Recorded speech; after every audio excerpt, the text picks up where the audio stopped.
Delhi CM Arvind Kejriwal పార్టీపై పట్టు కోల్పోయారు.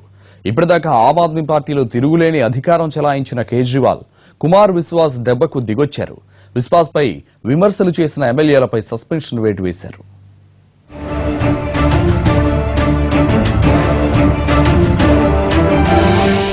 మున్సిపల్ ఎన్నికల ఫలితాల దెబ్బ ఆప్కు గట్టిగానే తగిలింది. ఎన్నడూ లేని విధంగా పార్టీలోని తిరుగుబాటు స్వరాలు వినిపించడంతో కేజ్రీవాల్ కు ఇబ్బందులు ఎదురయ్యాయి.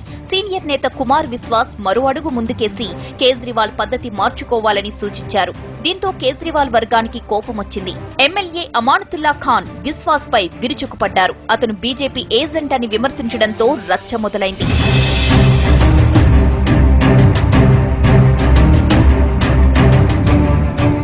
ఆమ్ ఆద్మీ పార్టీలో పోస్టర్లు అతికించిన స్థాయి నుంచి సీనియర్ లీడర్ గా ఎదిగిన కుమార్ విశ్వాస్ అమానతుల్లా ఖాన్ విమర్శల్ని గట్టిగానే తిప్పికొట్టారు.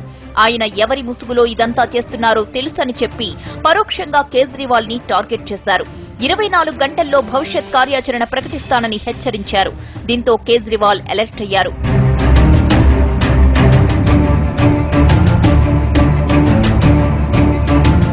కుమార్ విశ్వాస్ లాంటి సీనియర్ నేత పార్టీని వీడితే ప్రజల్లోకి తప్పుడు సంకేతాలు వెళతాయని భావించారు ఢిల్లీ సీఎం. మనీష్ సిసోడియా ఇతర సీనియర్లతో చర్చించిన కేజ్రీ చివరకు అమానతుల్లా ఖాన్ ను సస్పెండ్ చేస్తూ నిర్ణయం తీసుకున్నారు. దాంతో కుమార్ విశ్వాస్ దెబ్బకు కేజ్రీకి పట్టిన దెయ్యం వదిలిందని సెటైర్లు పడ్డాయి. పార్టీ అధినేతగా తొలిసారి తగ్గిన కేజ్రీవాల్ కనీసం వచ్చే ఎన్నికలకైనా పార్టీకి ఉపయోగపడే నిర్ణయాలు తీసుకుంటారా లేదా అనేదే ఇప్పుడు ప్రశ్నార్థకం.